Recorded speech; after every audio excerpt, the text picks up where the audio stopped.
to Vent TV. So, if you can, in your own words, just please introduce yourself. I'm sure most of these people already know who you guys are, but I'd love for, if anyone doesn't, to go ahead and introduce yourself and tell me what you guys are all about and what you do. Go ahead, Rebecca. I was going to say, go ahead, Jackie. What the heck? Okay. So my name is Rebecca. I am one part of Probably Problematic, which is a podcast that Jackie and I started back in 2021. And we started this because both of our dads passed away due to, the panorama. And we collectively got together and, we were just talking about all the things that are going on in today's world. And we basically do political commentary, we do social commentary, all of the fun stuff. And we talk about hard topics that a lot of people don't want to talk about and address on the internet. So that is what we do. I also have a YouTube channel, which is named Rebecca Barrett. I talk about relationships, feminism, and everything else in between. And I'm a new mom and wife. Nice.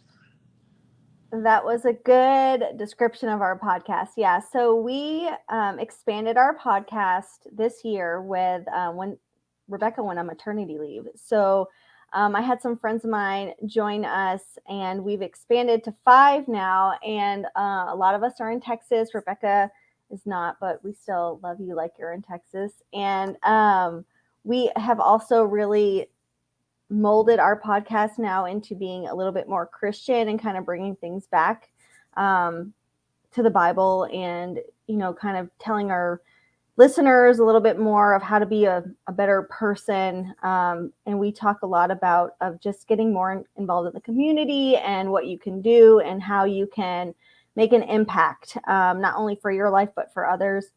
But yeah, we dive deep. That's why we're called Probably Problematic. We do dive deep into some harsh topics that a lot of people just don't want to talk about. And we feel like we have to, but yes, like I said, I'm in Texas and I have a family. My son is 10. So my husband and I have been together for 18 years. So I'm excited about this conversation tonight, and this will be really fun. So thanks for having us on. So what are some of these controversial topics that you guys talk about? I'm sure that we'll get into it and talk about the issue of why I wanted to bring you guys on in the first place.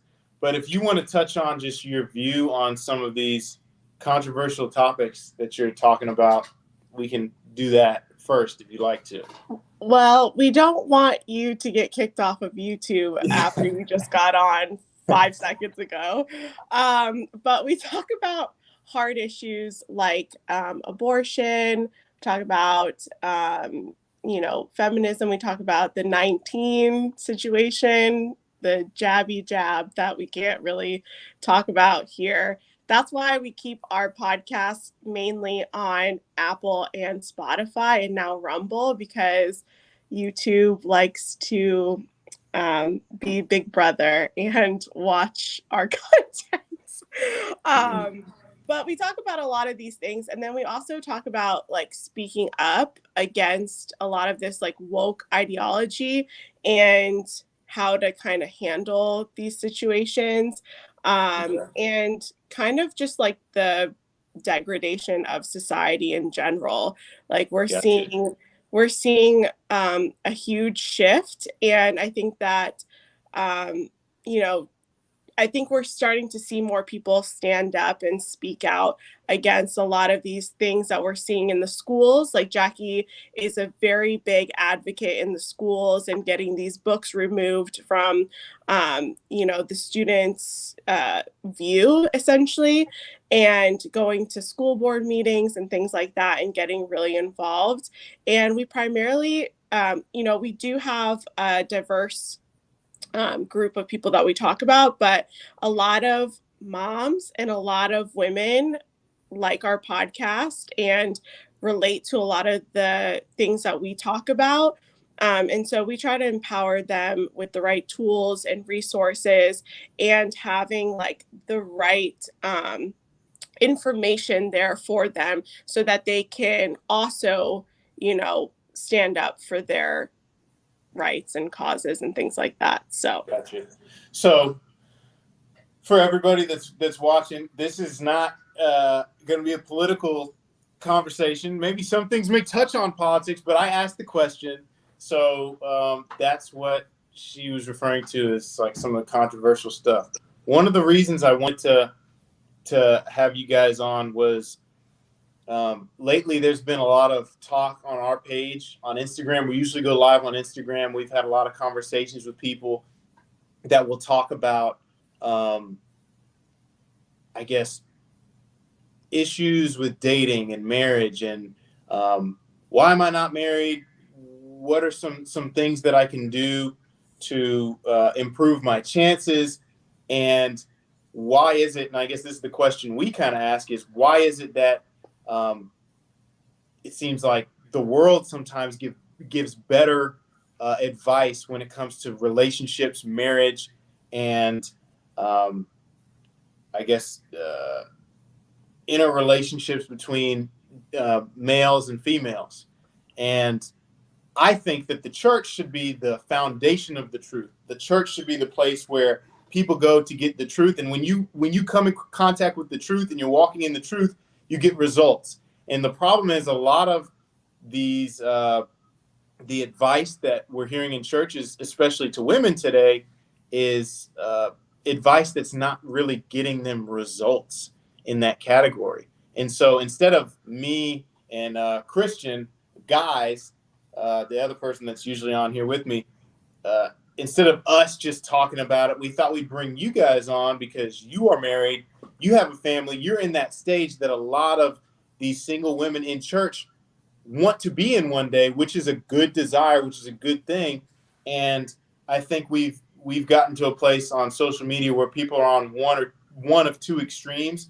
They're either going to point out, hey, here's the problem, and poke fun at it, make it entertaining, or you have the side that will never point out the problem, but say, we know you want to be here one day, just pray and it'll happen. And so what I think I would like to do in this conversation is point out some of the problems and then add some steps of, okay, how can we fix this and how can we get from A to B? yeah, absolutely. And to really like double down on what you're saying, the church has really failed people in the last, I would say, decade or so. There has been a lot of pandering to women primarily, and we've seen almost like an exodus of men in the church, especially like strong masculine men, right? The church really says, like, even in like premarital counseling, like I did premarital counseling, and my husband and I were very particular on who we allowed to counsel us, because again, everything is promotion of like happy wife, happy life.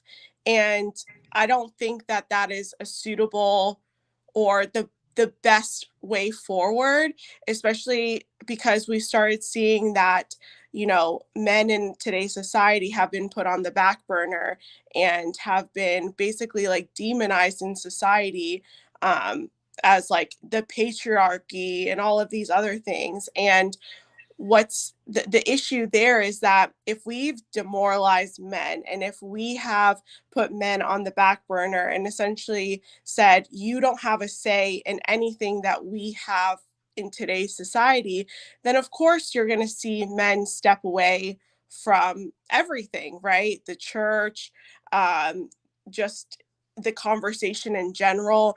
And that's a huge problem, especially for women who want to get married. And there's a lot more women going to church these days, and pastors know that, right? So they're saying, yeah, just pray your way. God has someone planned for you, right? But if you're not doing anything, if you're sitting on the couch eating chips and a tub of ice cream, and you think that the Amazon guy is knocking on your door, that he's going to be your like knight in shining armor, like you have another thing going for you. And so like we do have to prepare ourselves. We do have to prepare our hearts and our minds for what we want, right? And a lot of today is, oh, you don't have to do anything. Like, you're perfect, sis. You are the queen. You are everything. Like, go off. Like, you can be 100 or like you can be 100 pounds overweight. You don't have to take care of yourself. A man should love you for who you are.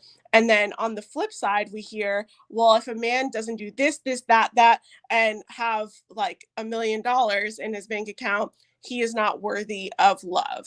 And so there are a lot of issues that are happening today that stem from other things like feminism, from the what's it called, the sexual revolution movement, right? And a lot of these things have been baked into the culture of church, and instead of addressing it, and instead of like putting these things to the forefront, a lot of pastors just put it to the side or don't talk about it at all, or if they do, they're primarily focused on women, and there's no men in the conversation whatsoever. So that's my 2 cents on what's going on. And I can expand on any of these particular things that I've talked about. She nailed it.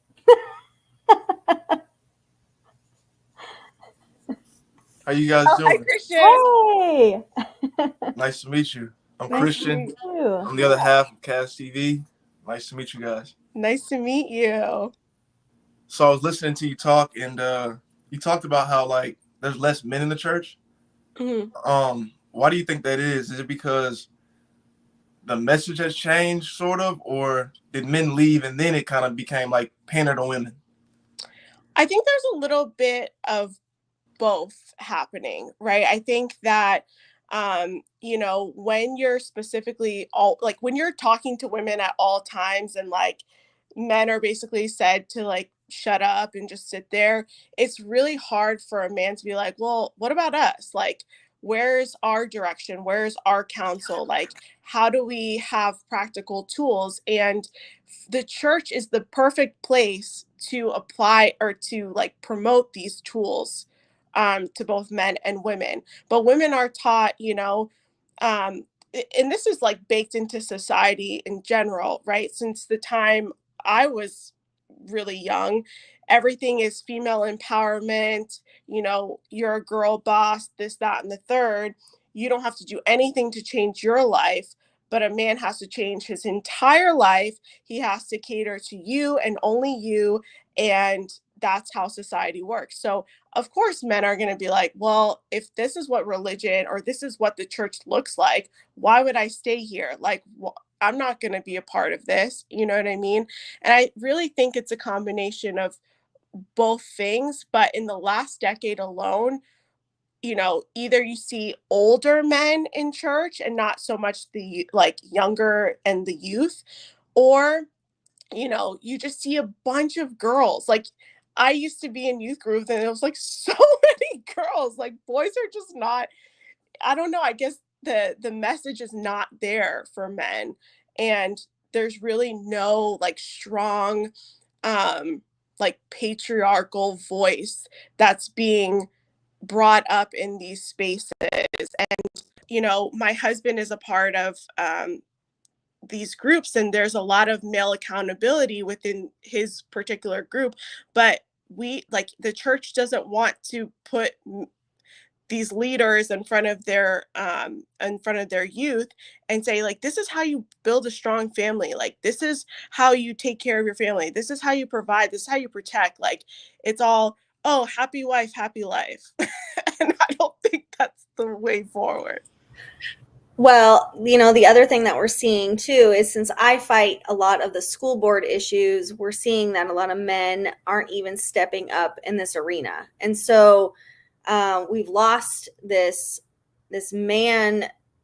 alpha male society right now, and it's really difficult. So the women, yes, we're standing up for our kids.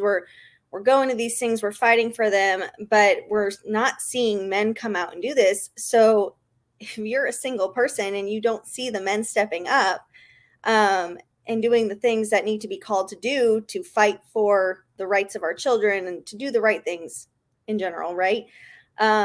It's really defeating. So I say this to Rebecca all the time. I'm like, where are the men at? Where are the men at? And she schools me on feminism because I'm not one who understands feminism much. I was never that person. But yeah, those are just things that I'm noticing too, just to add to what Rebecca's already talking about.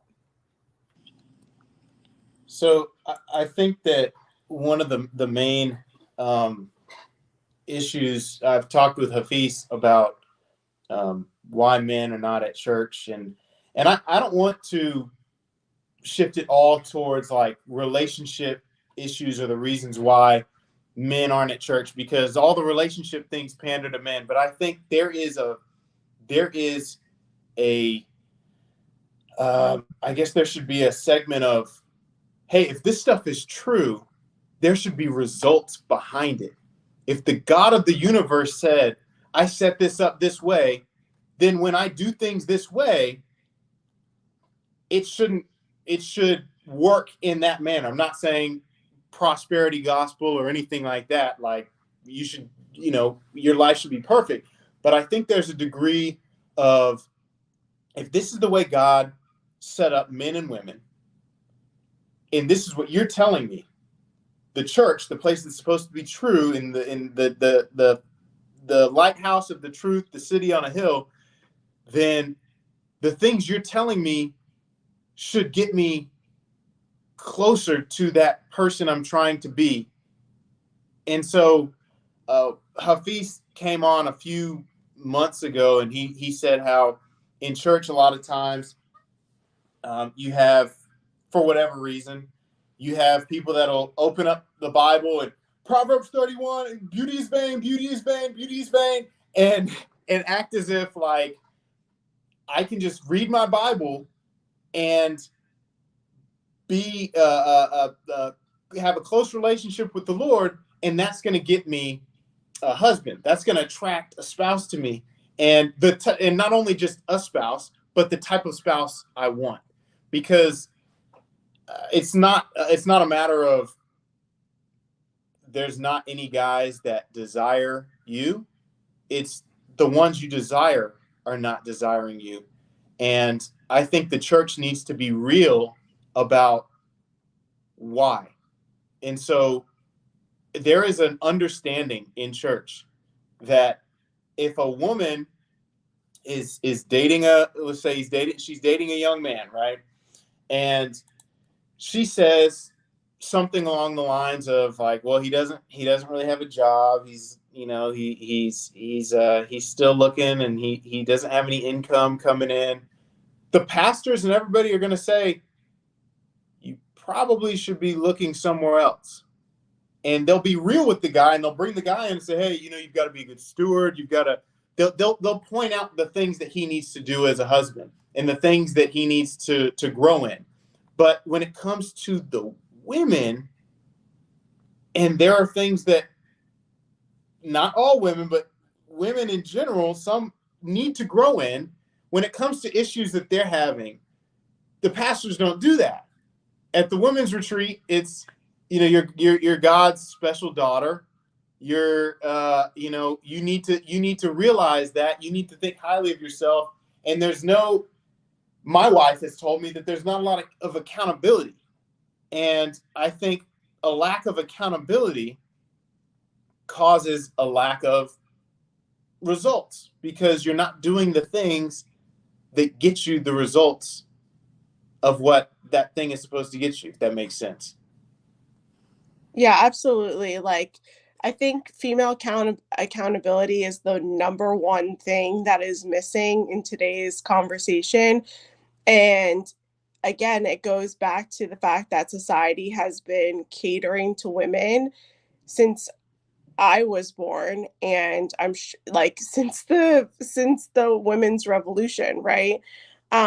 We've been seeing this cater to women, and men have to do all of these different things. Men have to hold themselves accountable. They have to, jump through this hoop, that hoop, all of the things. And then women are just beautiful. You are this queen, you're that, you're, a child of God and the daughter of God. And that's the thing too, is like when I went through marriage counseling, premarital counseling, my premarital pastor, he's basically my spiritual dad. He called out all of my issues. He brought it to my attention and he said, Rebecca, these are things that are going to make James, this is going to drive James away. And if you don't address this, you are not going to end up married. You are not going to end up in the place that you want to be in. And it's a lot of these things that as a woman, you have to unlearn from many, many years of programming, and you have to do away with them. And for me, it was this awakening that it's not everyone's fault that I'm unhappy. I'm the only person that can bring happiness to myself and my relationship with God. It's my relationship with God first, and then my relationship with my husband. That's how this works. If I'm bad with God, right? If I'm not in tune with God, then how can I have a really good relationship with my husband? There's this triangle that he showed us. It's God at the top, and then husband and wife. And if our connection to God is lacking, then our whole relationship falls and crumbles. And, there's things that I equally have to work on. It's not all my husband and it's not all me. There has to be this give and take. And a lot of people, they'll pick a side, right? Feminism, all women are good, believe all women, this, that, and the third. And then you have the red pill side and the manosphere, where the men will, say, oh, it's all women's fault. We're just not going to deal with them at all. And I always am a huge advocate of bringing these people together. We need each other. God made us to be with each other, right? And so it's not, I can just do without that person. We need men and we need women to come to the table and have a conversation and hold each other accountable. So you guys speaking to women is equally as important, and me speaking to women as well. We have to have these open, honest conversations with each other, because if we're not doing it, the church is not going to do it. We've already seen what that track record looks like. We have to hold each other accountable, and we have to bring it to light. I share my story about feminism. I was a staunch feminist. I went to the marches, I was that person. Yeah, I was actually going to ask you what the issue was, that if it's not too personal, that you said the pastor pointed out. Yeah. So before you go, okay. Celine, I don't see your comment, so you'll have to comment that again. I don't see a comment in there, but if you comment that, I'll pull it up and we'll talk about it. But go ahead. So in my relationship, I wanted to be the leader. Okay. I wanted to be the number one. I thought I was the alpha. And this was even while I was doing away with feminism. So learning how to take accountability, all this other stuff.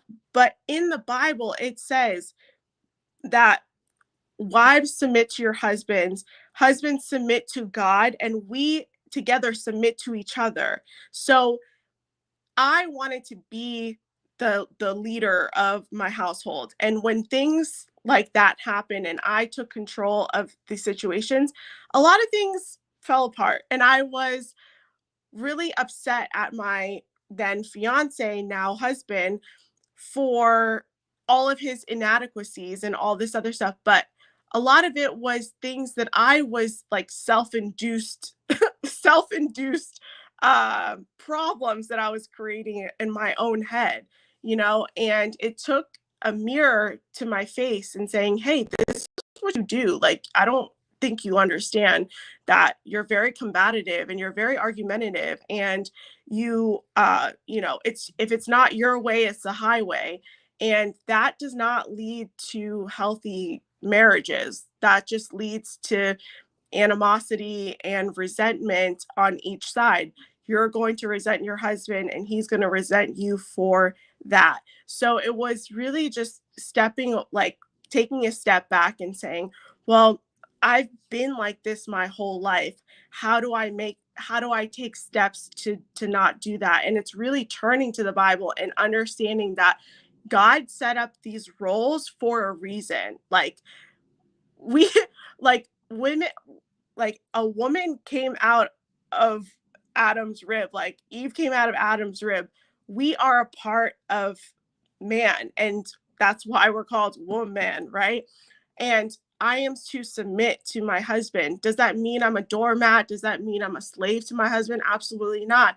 I have a say in our relationship, but at the end of the day, I respect my husband to the point where, he says, oh, we're moving to Orlando for a job opportunity. And I said, okay, like, yeah, these are tough conversations. These are big life conversations, but I trust my husband's judgment enough to be like, I married you. I believe in your leadership and I want to be on this ride with you. So I'm done talking.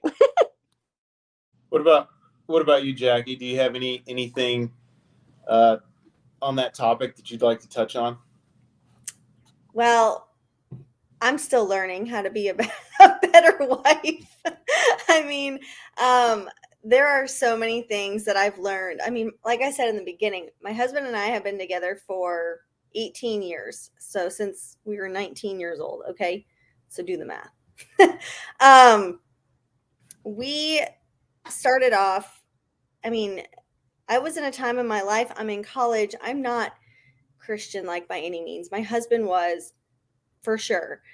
And it took time for me to grow. And especially it really hit me the last few years, to be honest. And with him, it was more of, he actually egged me on in the beginning of our marriage that he wanted to be the stay-at-home dad and all these things. And you do this and you do that. And then, at first I thought, okay, sure. Because I mean, we both have, we both work full time. We have a child.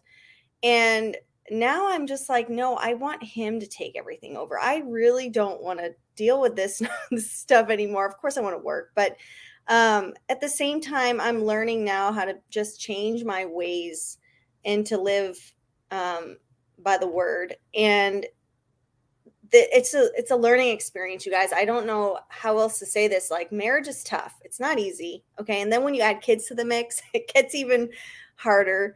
And to be able to just jump right in and say, there's this facade out there of, oh, when you get married, you're going to have your dream wedding and it's going to be so great. Yeah, it is for a while, for a little while, and then things crumble. And not always in a bad way. It's just you're trying to learn how to manage this process. And my husband and I have had our trials of those times many times. And I mean, we still do. But, the more and more that I have become closer to God, I have really changed my attitude on things and being more submissive in ways. I mean, we've had the conversations of getting up and moving like Rebecca, but there are ties that, keep me here in Texas. And so we've had to work through those situations and trying to figure things out. But him and I have had such a great relationship to be together this long. I know people that have not made their marriages last more than 2 or 3 years. And to be honest, that sucks. Like, that shouldn't happen ever. And we're seeing that divorce decline or increase, I should say, more and more. And it's sad. So this whole world needs Jesus right now. It's been, I giggle about it, but it's so every single day I message the girls on the podcast and I'm like, this day, I'm like, has anyone heard the trumpets? I'm done. Like, I can't take this anymore. So if you two both had to pin down in your own words, Jackie, you can go first. What the general issue is with that the church may be teaching or not teaching women when it comes to being more attractive for a spouse or a future spouse, whether it's spiritually, emotionally, or physically. What do you think they're missing? And then are there any things that they're putting in their head to say, this is something you need, or this is something you need to do that may be hurting them? I'll let you go first. I don't think they're being completely truthful in some cases. I think that this wokeism that's plaguing our nation is really a cause for so many problems. But the church is attaching itself to that as well, because it's like the thing that is, not hurting feelings. And I have friends who actually go to a church here in Houston, and their pastor specifically, reiterates that we have to love everybody no matter what. Jesus loved everybody. Okay, I agree to disagree to some degree here, and don't take offense to this, anyone who's listening, because the way that we're adopting these mentalities are starting to take a precedence now, right? So you mentioned how to take care of yourself. Well, now there's this thing called fat phobia. Like, you can't tell someone that they're overweight. Well, that's ridiculous. So when we go back and you've got pastors like, be yourself, be who you want to be. Like Rebecca said, just sit on the couch, eat potato chips and a tub of ice cream. Well, you're not going to attract anybody if you're not working on yourself, and working on yourself physically, but also emotionally. And when you have these woke ideologies plaguing churches, it's tough. I'm sorry. It's just, you're creating, you can't do that. You can't entertain the world and also obey to God when you do things like that. So Rebecca, expand. So from what I got from your answer, just to pin it down, it seems like you're saying they're not being truthful about everything that could be hindering them from finding a spouse. Correct. I mean, at the same time, I think we really have to hit it back and straight to the gospel and sharing exactly what God has intended us to be like. And we're steering away from that. The body of Christ is not preaching that. And the church isn't preaching it. You have to find, some of these churches are buried where they're actually speaking really hard truth out there. And that's a shame, because there are so many great things to learn from what we're seeing in the world today. And if you have someone on fire to explain, what's right and what's wrong, and relating it back to the Bible, you're going to essentially create a better population of people who's going to find the right people to attract to. I don't know if that makes sense. No, that makes sense. And there's a couple comments. One we put up here. It says, without truth, there isn't really love, in my opinion. And Rebecca, what do you have to say about that? About the things in the church that may be missing, or any messages that they're sending that may be steering women the wrong way when it comes to looking for a spouse? Yeah, well, I really just want to double down on what Jackie said. I think it's this, the church is supposed to be countercultural to society, right?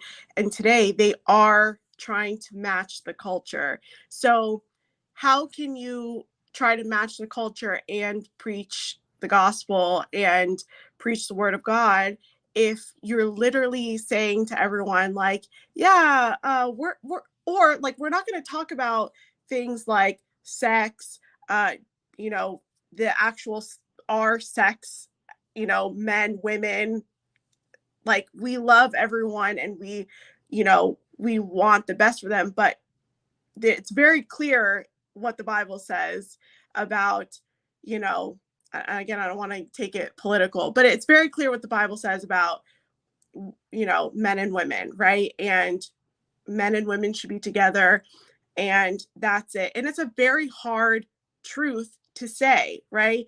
it's very hard when today in society we can't even identify what a woman is. And so when you tell people, oh, like, let's just match the culture, and, you know, let's not talk about what makes a woman and a man, and the characteristics of man and woman, you're going to fail society, and you're going to fail these people, because they are looking to you, like the spirit, like the pastor, like the leader of the church, to tell you, you know, to basically talk about morality. Um and we've lost morality in today's culture, right?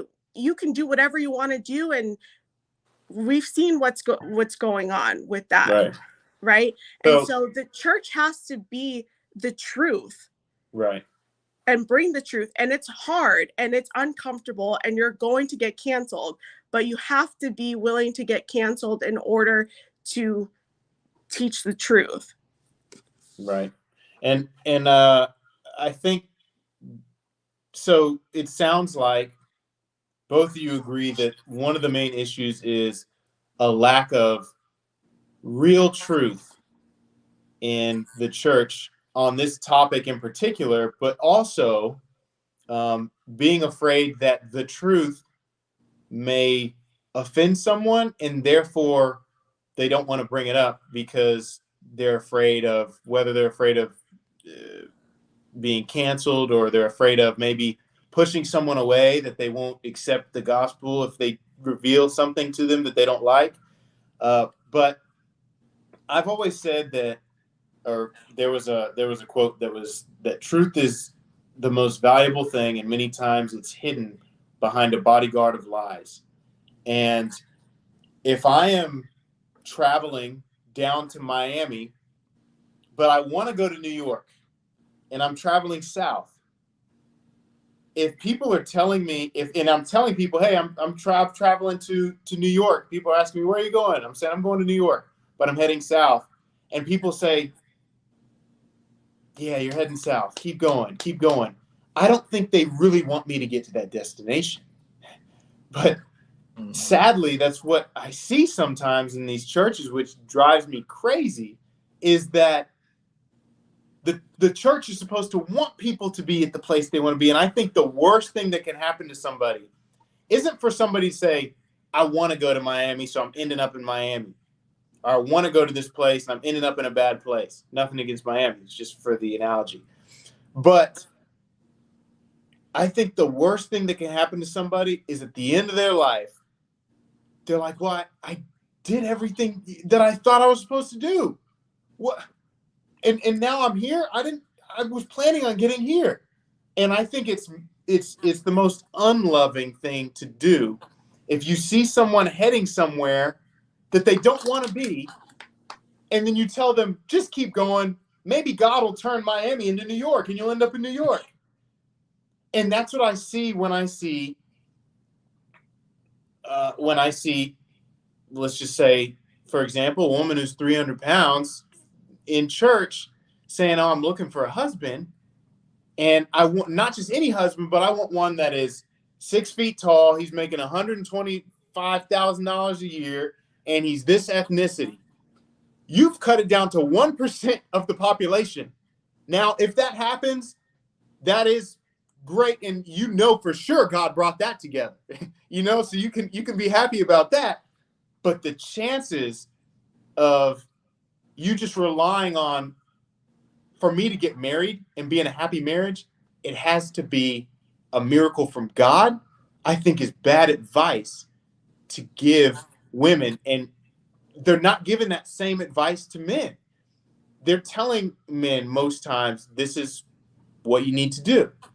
And I don't understand. And I think you guys explained why, but what do you think the solution is for someone that's watching that's like, okay, Right.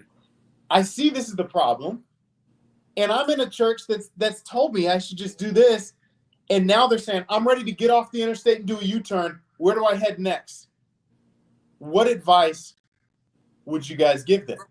Because I don't want to just say, hey, you're heading the wrong way. I want to also say, and this is why I wanted to bring you guys on, because you guys actually know how to get there, because you're there. I want to also say, hey, you're heading the wrong way, but let me give you a map of how to get there. In the map of how to get there, there are things that your pastor may have left out on this map. And instead of running to someone in the world or just like a Kevin Samuels or something like that, you can run to people who are biblically sound. Their foundation is the word, and they really care about your well-being. And so where would you guys say that you would start, or you would advise anybody? All right. Well, first of all, I would say leave that church. Sorry, but you got to leave that, and you got to leave those ideologies behind you, because you're just going to keep getting trapped in the same spinning wheel, and you're going to find yourself, sitting at 40 with cats, miserable and alone. Like, that's what's going to happen. And unfortunately, like, probably not a lot of people are going to tell you that, but I'm telling you that. So first of all, you can go to my YouTube channel because I talk about this all the time. There are a bunch of female YouTubers that are talking about this and talking about it through a spiritual lens.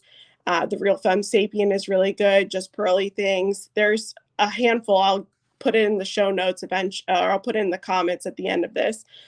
And you really have to, the first thing is working on yourself, like taking personal responsibility and accountability for your actions, and understanding like, okay, look, I've been going down this path forever, right? Like, they told me if I just work really hard, get that degree, get the bag, get all this stuff, I'm going to meet the man of my dreams and I'm going to be super happy. And that's not the case, right? That was me.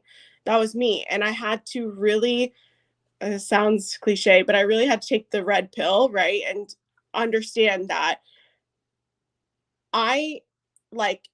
there are things that, yes, are out of my control, but there are things that are in my control. I can control what goes into my mouth. I can control what I listen to, who I listen to, what I watch, what I consume, right? And if you start to get, when you start going down this path, it's not going to happen overnight, but you will start seeing how these messages are being spoken to you. Oh, you're a queen, you can do whatever you want, blah, blah, blah, like this, that, and the third, right? And is that you have to really ask the question, is this rooted in the world, or is this rooted in faith, like in the word, right? And the Bible is going to tell you something completely different than what the world is telling you. And you really have to start tuning into that frequency of listening to the Holy Spirit. Like, I should probably not be consuming all this Cardi B. I should probably not be, taking advice from Kim Kardashian on how to get married, right? Like, stop looking to people that are in the world and that, are not married, don't have kids. Like, Gary Vee, who's a really big entrepreneur, he talks about this all the time. Like, if you want to be successful, right, in your career, in your entrepreneurial ways, look to mentors that are in that position. Don't look to people that work a 9 to 5 if you're trying to start your own business, right? Look to people that are successful and that are in it.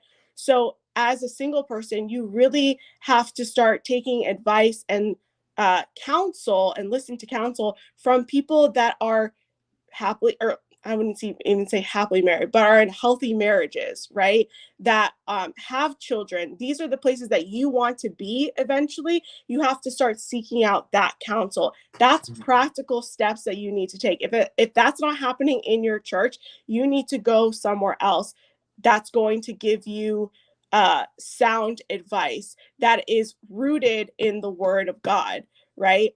A lot of these times, these pastors don't want to lose their members. They don't want to lose traction on the internet. So they start saying whatever they want so that they can build their numbers. That's not going to help you. You want the most unpopular person. So, well, yeah, to a degree, I get you. So depending on what you said, it sounds like you said your advice would be, find people that are actually in the place you want to be and take their advice rather than theoretical advice from somebody else. Yeah, for the most part. But you also have to have a level of understandings like, okay, does this person want the best for me, or is this person just talking up my butt? Like, you Right. really have to like tap into the Holy Spirit, because the Holy Spirit is your guide to kind of weed out the good and the bad. That's why God gave us the Holy Spirit, right? And Right. so we really have to ask these questions. Am I getting this information? Is this going to benefit my life or not? And then you have to take ownership of your own decisions that you made, right? If you've been wilding out, like going to the club, you're not going to find your soulmate at the club, grinding and all this other stuff. You're not going to do that. Like, that's not where your husband is. And maybe if you're in college, but like not in your like late 20s, early 30s. I don't suggest that. I would look in your friend zone, because they're probably there and they probably Check have your your friend same, zone. they probably have the same morals and values that you do, but you don't want to talk about that, right? So most of the time your husband sits in your friend zone, you just don't know it's this. Just saying. So, Jackie, is there anything that you would like to add to that in terms of like advice on how to get there as well? I mean, I feel like Rebecca, she threw the whole kitchen sink at it. So I don't know if you may be doing the same thing, but or piggybacking off anything she said. It sounds like, to me, it sounds like she said, finding people that are actually in that place where you're trying to be, and figuring out whether or not they're speaking truth by using the spirit of discernment that every believer should have. You have the Holy Spirit within you, and figuring out, okay, is this true? Is this stuff that I'm really going to need, or is it someone just trying to make me feel good? Yeah, honestly, I don't know what your listeners are like in terms of what their discernment meter is. I know that our listeners probably aren't fully there yet. Even I have had to work on my own discernment for the past few years, and it's really important to learn how to tap into that ability, because there are so many, like Rebecca was saying, you're not going to find your significant other in a place that doesn't meet your morals or the morals that you're trying to meet, right? So, even check your friend group. Are you hanging out with the right people? I like what she said on how to stop looking at these worldly, Hollywood type figures for advice. If we haven't figured that part out yet, there's still a lot of learning to do and a lot of reflection to look at on the inside. And again, going back to that discernment meter, okay? There is just so much out there to be confused about these days, and you really have to tap into this inner work of yourself and making sure that you're meeting the morals that you want to be, right? So you're going to attract how you act as well. So like, I met my husband though at a frat party in college. So again, that was so long ago. So things have changed. But again, like Rebecca and I were talking earlier today, and I said, it's funny because I know people who still go out seeking people to meet people at bars and clubs. And I'm like, first of all, you're in your upper 30s, bro. Like, good luck. Like, the people you're attracting are not wife material, or vice versa. So yeah, Rebecca's right though. If you're at a church though that's lukewarm and they're not giving you the truth in all aspects, it's time to tap out.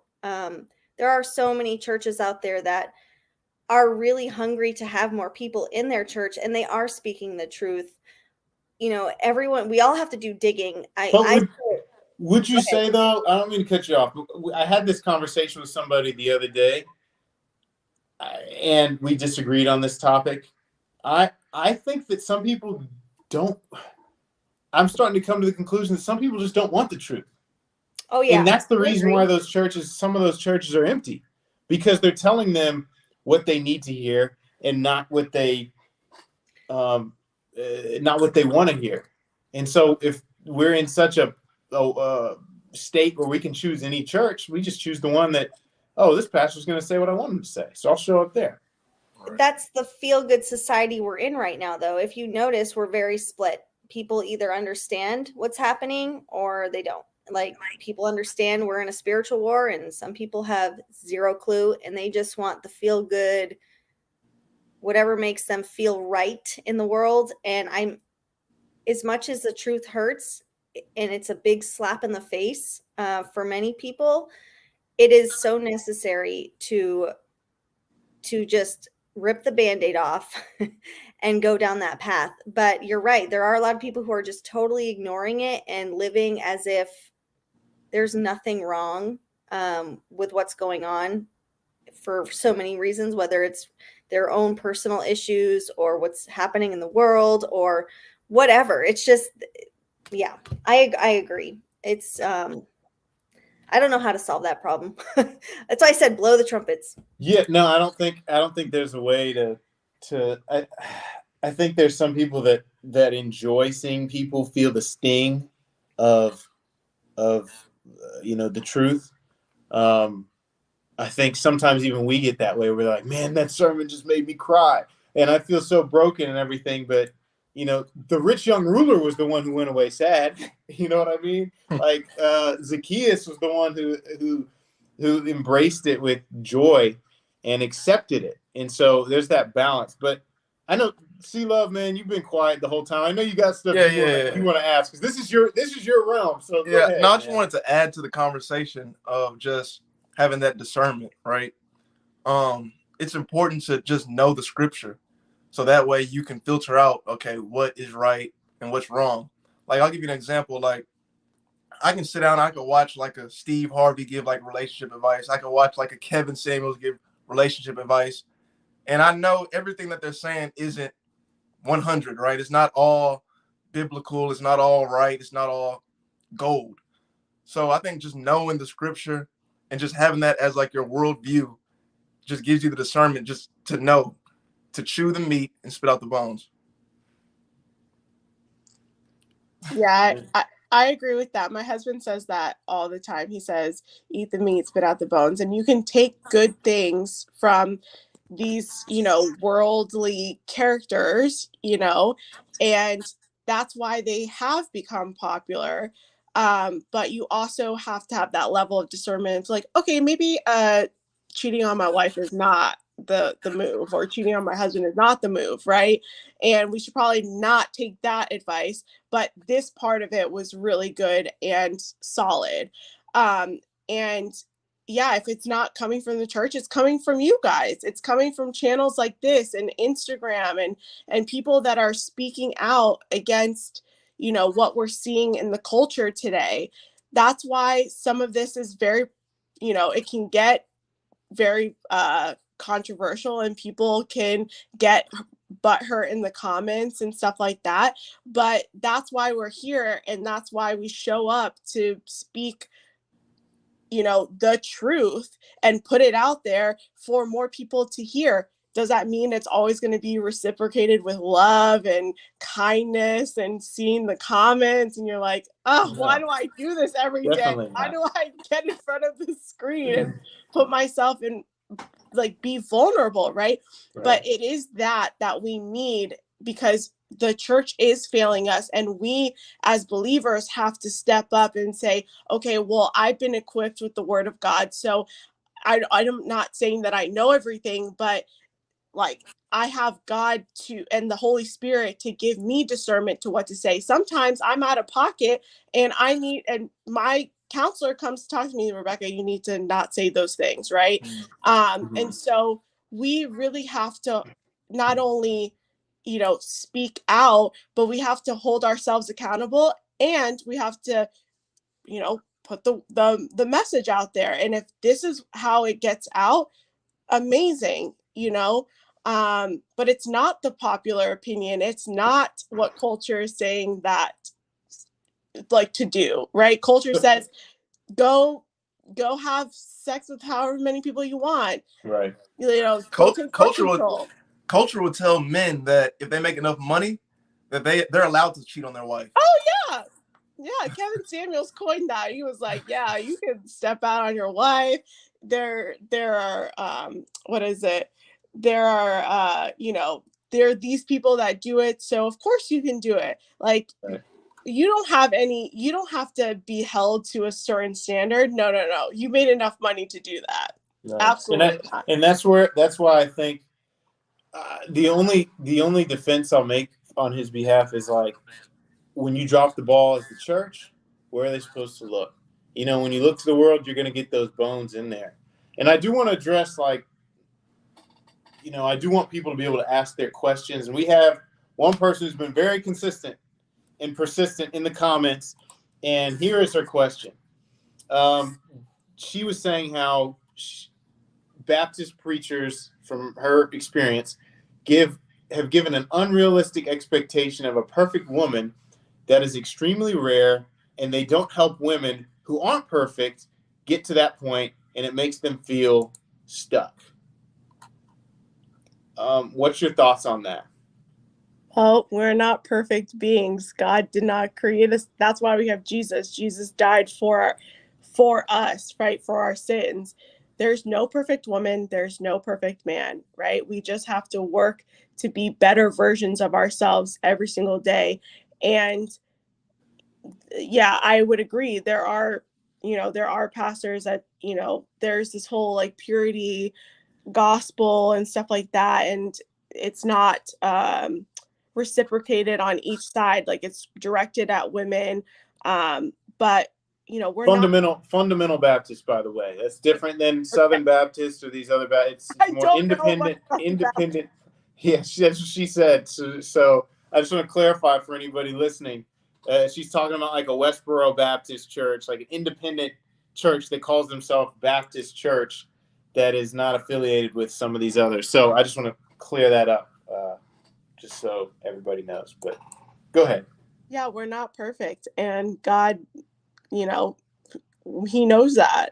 And so there's no perfect woman, there's no perfect man. The only person that was perfect was Jesus, and He died on the cross for our sins, and He rose.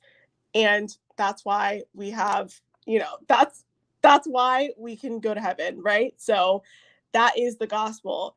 And I don't know what these Baptists talk about, but no one's perfect. That's I would say, I don't want to, in no way, shape, or form do I want to like belittle that person's experience. But I think the vast majority, and you guys can, Jackie, you and Rebecca can tell me, I think the majority of churches are kind of the opposite, where it's kind of like, do whatever you want. He's got to make you happy some way. You're worth it no matter what. Have you seen the extreme she's talking about? And then what have you experienced? I mean, I don't know. I really don't know how to answer that, because I follow Pastor Greg Locke, and I don't know if anyone knows Pastor Greg Locke, but he is very vocal on how to be a better Christian in your marriage, in your relationships. I've never heard him say anything about expecting this perfect person. Just like Rebecca said, we're not perfect human beings. Maybe if she can elaborate on what she means by perfect. Is the pastor alluding to you being like this upheld wife, or are you supposed to look a certain way or be a certain way? She commented, from what it seemed like in the comments, she was saying something to the effect of, almost sounds like they're being too, like, at least the churches she's been to have been too hard on women. Oh. Where it's like, if you've made a mistake, where is this church located? Yeah. I was like, I don't feel like I've seen any of those. Yeah. So I think I'll say this: you can go to almost any church in America. I would think outside of that one, I would say 90%. You find a good chain church. It's got a nice chain to it, like a bunch of campuses and stuff. Guarantee you won't run into that problem. And so maybe you could try that, and it will balance you out a little bit to where you don't feel that way.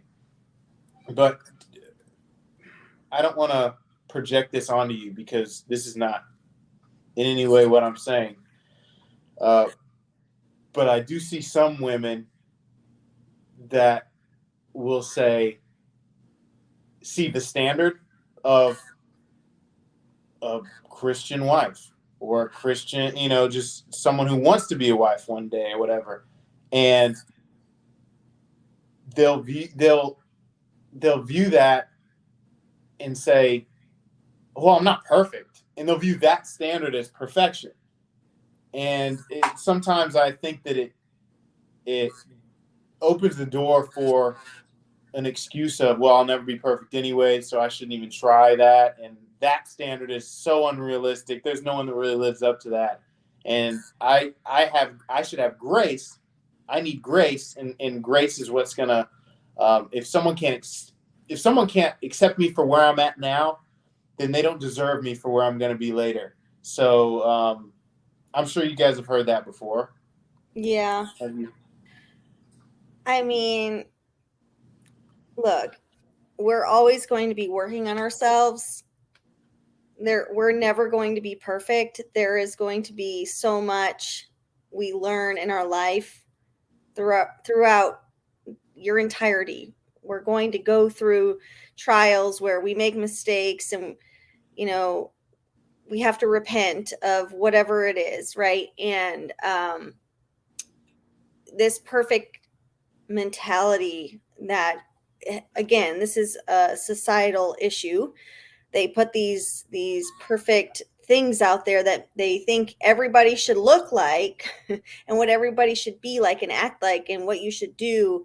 And you need to find yourself. I know this is kind of like wishy-washy information, but at the same time, it's like you've got to find yourself and who you are. You find your voice and the voice that you feel like you have and you can project. I can tell you from my experience, like my husband doesn't, he gets it now. But when I started speaking out and being more vocal about the truth and starting the podcast, he was uncomfortable with it at first, and he didn't really understand, like, why are you doing this? And he doesn't even understand why I fight for the children in our school district, because our son goes to private school now. And there's some things that, again, it takes time to work on and mesh together, but you're never going to find your true self until you start doing the things that you feel like are true to yourself. Does that make sense, what I'm trying to say? And that becomes more of a personal thing that you have to work on. Then if you want to find someone that meets that match, you're going to. It's just you have to be who you are and stop being the person of the world.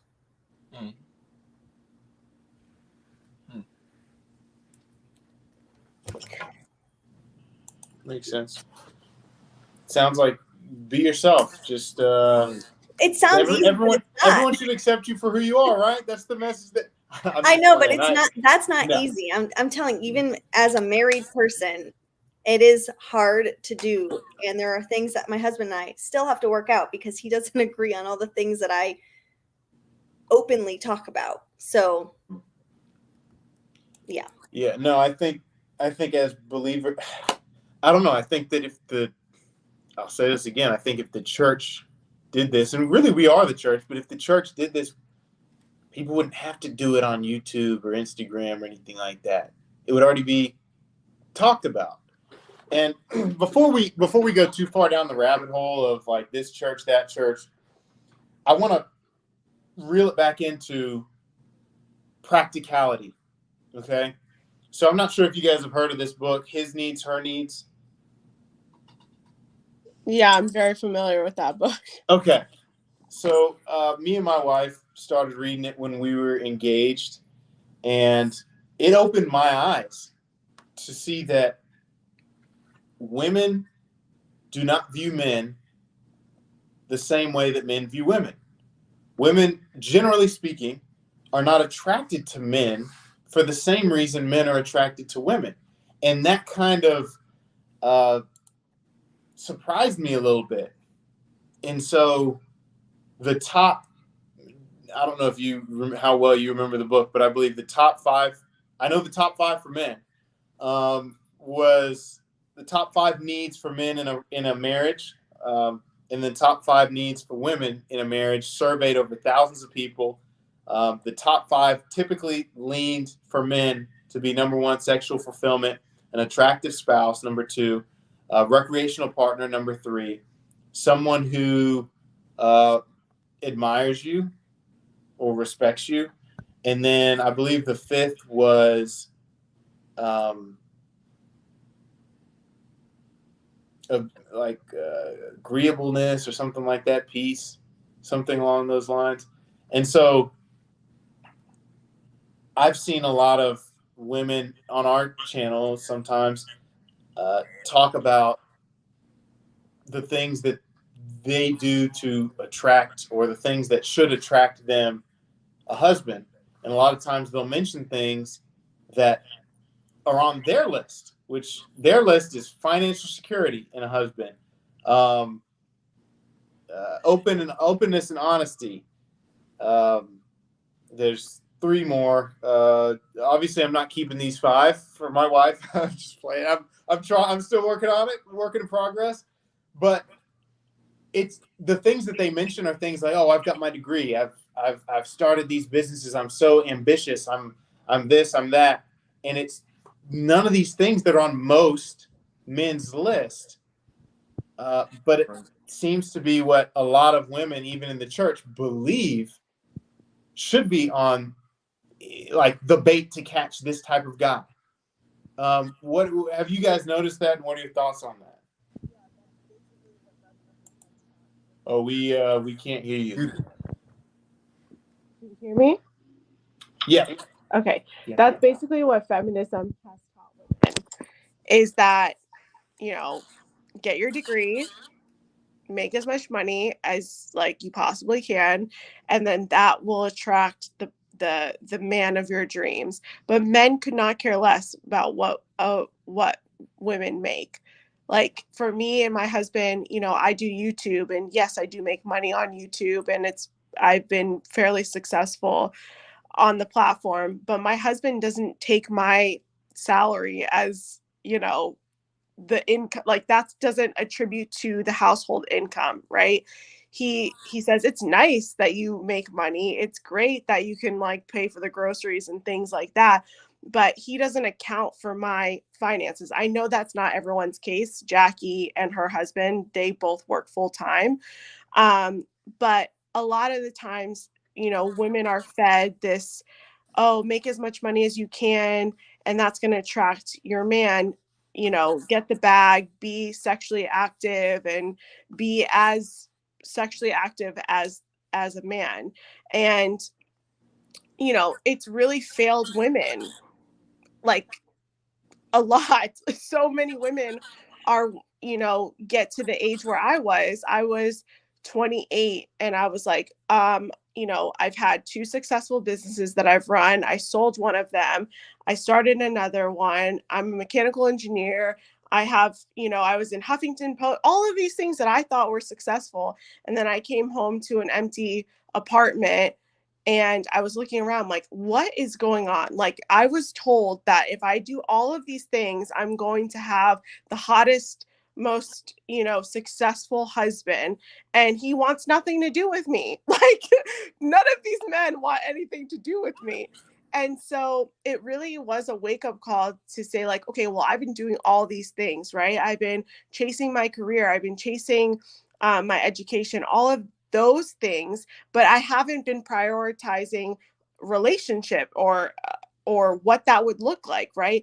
A lot of these women have 5-year, 10-year goals on what they want to accomplish in the workforce, but they have no idea what they're looking for in a man, right? They have their list, or they have a list, but it's not a practical list. It's like, oh, he needs to be, 6'5", in the NBA. He needs to be, with making $300,000 a year. 1%, Yeah, like half a percent.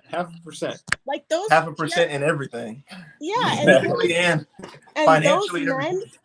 and those men want feminine women. They have the pick of the litter. Like, you think that being 250 pounds and sitting on the couch and like not taking care of yourself is going to attract that man.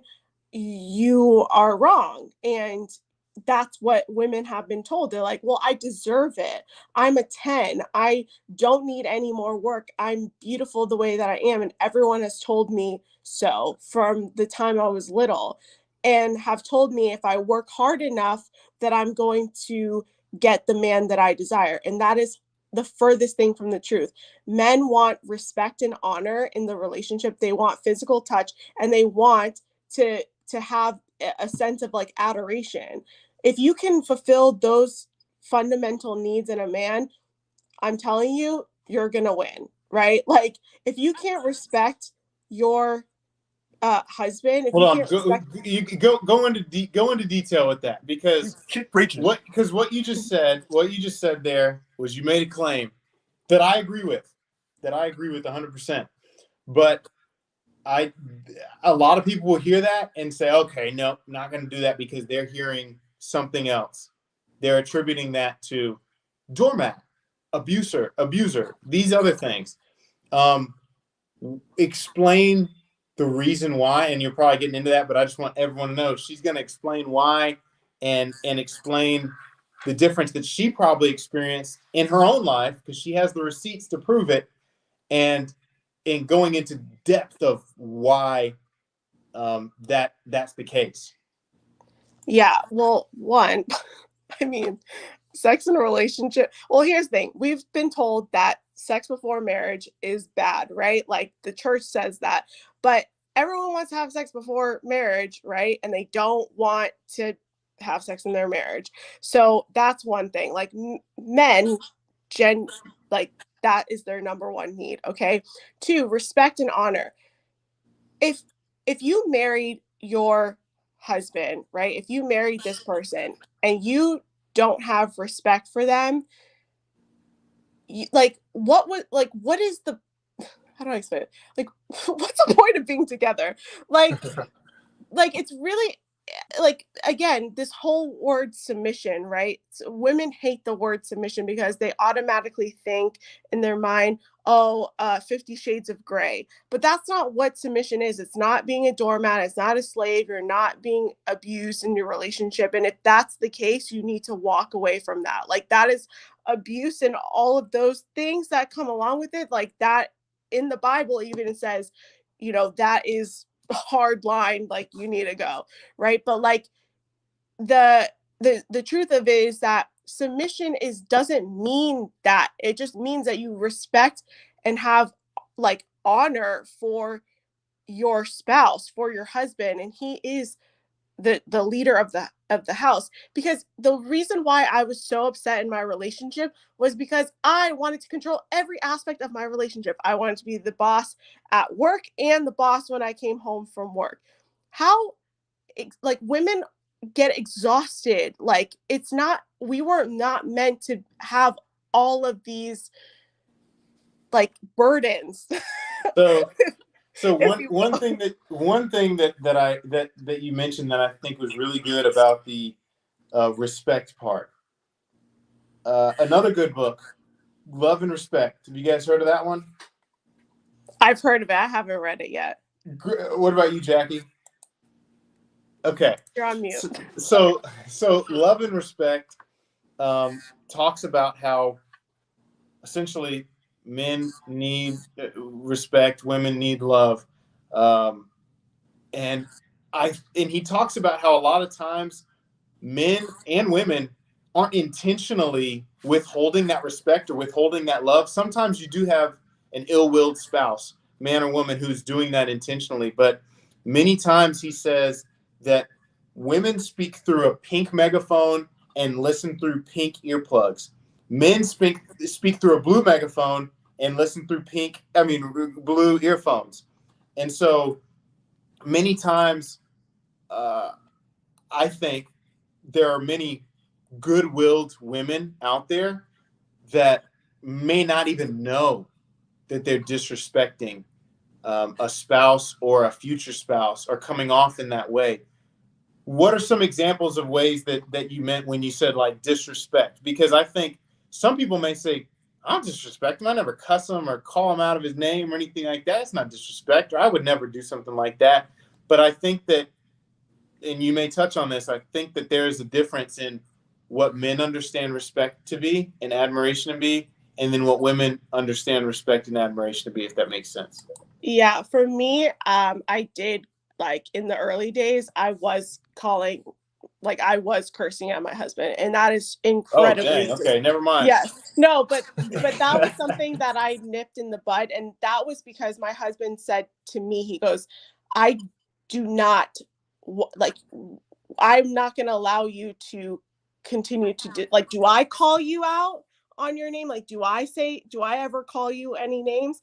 And I go, no, you never do. He never even raised his voice my husband has raised his voice at me once in our relationship. He is very calm when he speaks to me, even when we have disagreements. But, for me, it was a lot of unlearning that I had to do. I did that because of my familial, that's how my family argued, right? They would just curse each other out. That was a normal day in my household. And so, that, it's a lot of unlearning your own things, but also nagging. Nagging is one of the biggest things that women do that we don't even know that we're doing, that is very disrespectful. And that was one of my biggest things too. So we just had a baby, and she's 3 months old. And so in these times of basically chaos, I've come out of pocket, right? I would be like, babe, can you just do this, do that? And my husband works, he's not even home from work yet. You know what I mean? He wakes up at 8:00 and comes home when he sells the last car of the day. And so, when he comes home from work, and the first thing I start doing is nagging and complaining and being rude, what is he supposed to think?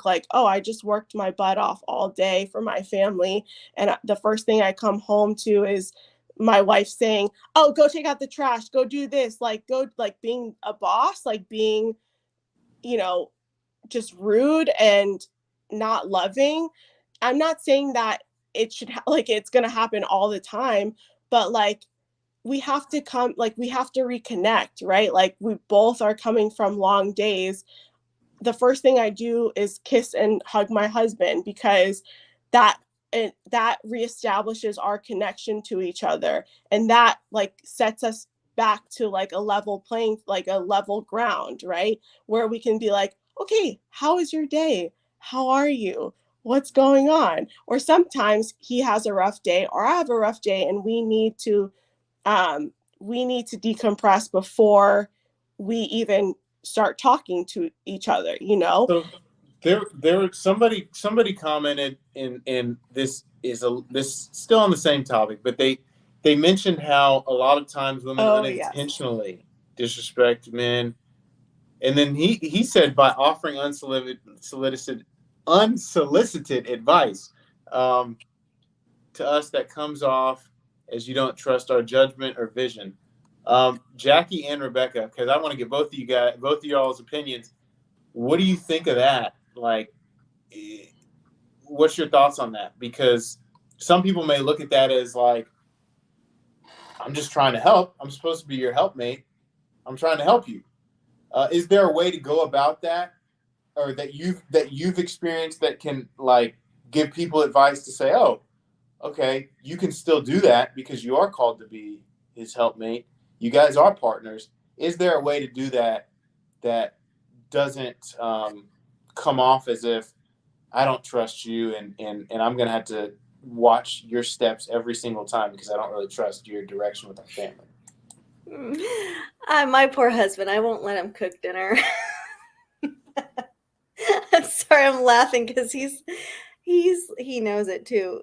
And that's tough because even my poor son is like, I don't want daddy to cook dinner. Can you make us something? But I mean, I try. Like if he wants to do something that's easy and simple and something that he's good at, I'm like, go for it. I'm all for it. Like, but Cereal?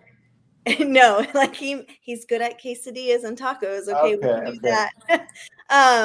But it's just funny when my child peeps in on that conversation too. It makes it a little bit harder. But you know, there are times like that I would make silly. I know it sounds like a dumb example, but it would hurt his feelings. But then he said, "Well, help me cook. Help me understand how you do it. Like, how is it that you're so good at it, but I can't?" And there have been times where I'm just like, oh, I don't feel like teaching you, you know, and that's not the right way to approach it. Instead, I should say, okay, let me show you how to do this. And he's very helpful in the kitchen. It's just that I have not been a good wife in terms of he's asked for help. He's wanted to be there to learn. His thing is, what if something happens to you? And then our son, who's obviously complaining about his cooking skills, he's like, what are we going to do? And I said, I don't know. So you're right. I do have to help you. But it's true. There's other examples of that. That's just one that sticks out in my mind because it's like a constant, you know, it's that thing of what do you want to eat tonight? And it's always like, I don't know, you know? And so, Rebecca, I don't know if you have a better example than my cooking one, but. Sorry, my phone is dying. Oh, no, you're good. Somebody said that they really didn't have a problem with it. I think it was Kevin. He said, I really wouldn't care. Someone else made another point since we're on the disrespect topic. Brittany said, nagging and correcting each other in front of friends and family. That's a big problem. Yeah, that is super disrespectful. When I've seen people do that, I have friends and I've seen it happen firsthand. I never do that to my husband because give us an example of what that looks like, if you don't mind. Just so because that could be different things in different people's minds. Well, okay, so I don't remember exactly what they were arguing about, but it was just a matter of the fact that she was raising her voice to her husband, and it was just really uncomfortable because it was like, oh my gosh, I can't believe you're doing this in front of all of your friends. Like, it's not appropriate. Like, again, I don't remember the context of the conversation, but it wouldn't matter anyway. The point is that they were kind of bickering back and forth, and it just wasn't necessary. Of course, they were drinking, so of course that makes things worse, right? And so okay, so that's the real problem right there. Yeah, really correct. What the issue 100%. That is always the problem, though. You start intertwining alcohol and things in your relationship, and it can cause problems big time. But yeah, disrespecting in front of friends and family is a big no-no. And that can look like so many things, like, I told you to do that, or why aren't you doing that? Or you know, I need you to help me with our child. Why aren't you doing this for me? And like things like that. Like if that was said to me, I would feel disrespected too, because that's a mutual establishment. Like my husband and I don't disrespect each other like in that sense. It comes back to the kitchen. And I would say too, and to feed off of what Jackie just said too, you know, when like talking about your husband or your spouse, like men do this too. You're muffled just a little bit. Huh? You were muffled just a little bit. There you go. Sorry. I had to plug in my phone. You know, talking about your spouse behind their well, not even behind their back, but like in front of them, like if you're talking crap about them to other people while they're there, or even behind their back, like it's super disrespectful. And what happens is that, like, I try not to, my husband and I try to resolve our problems before we start talking to other people about them, because what happens is that when you express your anger and like problems to other people, let's say single people, what happens is that they hold resentment for you, and you know, went on with your day and you guys resolved your problems. And then, you know, the next time that a situation gets brought up, they're like, well, why are you still with that person? Like, if they're treating you like this, you know what I mean? And it's like these things that should be resolved in the house and resolved between um, you two, or if is necessary, like my husband and I, if we have like major issues, we call our counselor, like the man who was our premarital counselor and our counselor. We say, hey, we're going through this really tough time. Can you please help us? Like, I can't communicate effectively with my husband right now, and I need to, like, I want to express this to you. And if you can speak to him directly, or if we can hop on a Zoom together, that has been the best thing for our marriage. Even if that issue wasn't resolved in that moment, right? Or on that call, or in that conversation, or at that meeting, what happens is it makes that person think.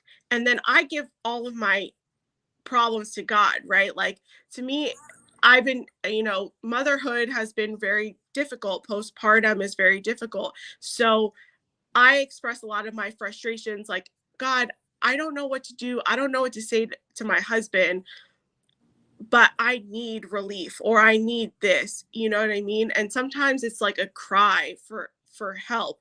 And then I start to see the changes happening in my household without me saying to my husband, hey, you need to pick up the slack, or you need to do this. And that demanding voice is not, that does not help the situation. Like, you saying you need to do this and you need to do that. And like, men respond better to a loving like loving responses, like, hey babe, I love, like, it makes me really happy, or it turns me on, or whatever you need to say to like, you know, because our love language, like as women, like, you know, a lot of times too, a lot of couples are living in sexless marriages because the way that women love, or the way that women get excited for sex, is through things around the house, like, oh, he's so like sexy when he washes the dishes or takes out the trash and things like that. Like, that's my love language. And so when you can start speaking your spouse's love languages and knowing what they are, like my husband's is words of affirmation and gifts. So when I make him like banana bread, or when I surprise him with something, or like something that he's been talking about, it makes him excited to know that I listen to what he has to say. And for me, when he doesn't, you know, when he has his phone down and we can have one-on-one time together, that makes me really excited, you know? So we have to learn each other's love languages. And I highly, like, I suggest the book, The 5 Love Languages. And it really helps so that you can understand, okay, I'm speaking my love language right now. And that is not the same love language as your spouse. You will probably come to find out that your strongest love language is the complete opposite of your spouse's love language. So understanding love languages is really important to having effective communication with your partner. And again, it goes to the fact that, like, the, you know, men need love and respect, and the way that you communicate with them is not through being a dictator in your house and telling them like, you suck and you do this wrong and you do, like, they want to feel like they're doing something right. And you know, if you, every time they try to wash the dishes, you say, well, there's Right. always crumbs on the dishes, you never wash the dishes right. they're going to be demoralized to wash the dishes the next time. And then the next time, they're not even going to wash the dishes at all. So communicating with your spouse in a way that's loving and kind, that also shows that you care about them and that you have respect for them and what they do. Right. So are there any, did you have something you wanted to add, C-Love? Yeah, it was interesting. She was kind of going back to the whole thing that we talked about before with women being told, like, okay, if I get my degree, if I make X amount of money, I can get, the guy I want. But that's not how it works. You have to learn what men want. And then once you get a man, you have to learn what specifically that man wants, right? As far as like the love languages goes. Because you could be doing certain things and he's like, okay, this doesn't have any effect on me. It's all things that you like, but I don't like. So I think that was a good point she was making. Are there any things that you would say, because you said you had to unlearn a lot of things, Rebecca, and I'm not sure, Jackie, I'm sure we all have to unlearn some things. I'm sure you had some things you had to unlearn as well.